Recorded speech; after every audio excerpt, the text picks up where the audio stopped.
High, আজ করব একটা আনবক্সিং ভিডিও। এটা কি বলো তো? হ্যাঁ, তোমরা ঠিক ধরেছো, এটা হলো ডায়মন্ড পেন্টিং কিট। এটা আনবক্সিং করার জন্য আমি কিন্তু ভীষণভাবে এক্সাইটেড। এটা রেডি করে ইনস্ট্রাকশন এখানে সব চাইনিজে দেওয়া আছে, তোমরা একটু কষ্ট করে পড়ে নিও।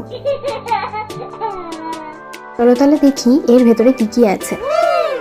অনেক কালারের ছোট ছোট স্টোন দেওয়া আছে, যেটাই এখানে ডায়মন্ড হিসাবে অ্যাপ্লাই হবে। এরপর পেয়েছি একটা ছোট ট্রে, আর এটা হলো গ্লু স্টিক, যেটা দিয়ে ডায়মন্ডটাকে পিক করে কাজে লাগবে। আর তার সাথে একটা গ্লুও দিয়ে দিয়েছে। আর এই যে ট্রেটা আছে সেটা কিন্তু বেশ স্টার্ডি আর কোয়ালিটিও বেশ ভালো। এরপর পেয়েছি একটা ফ্রেম, যেটা কাজে আসবে ডায়মন্ড পেন্টিংটা কমপ্লিট হওয়ার পর পেন্টিংটাকে এর মধ্যে রাখার জন্য। এরপর পেয়েছি এই কার্ডটা। এই কার্ডের মধ্যে দেখলাম গ্লু কিন্তু আগে থেকেই আছে, তার মানে শুধু সেই স্টোনগুলোকে এর মধ্যে স্টিক করলেই হয়ে যাবে। তাহলে তোমরা এক্সাইটেড তো এটা দেখার জন্য এটা কিভাবে রেডি হচ্ছে? তাহলে তোমরা একটু ওয়েট করো, নেক্সট ভিডিওতে আমি দেখাবো এটা কিভাবে তৈরি করলাম। টাটা।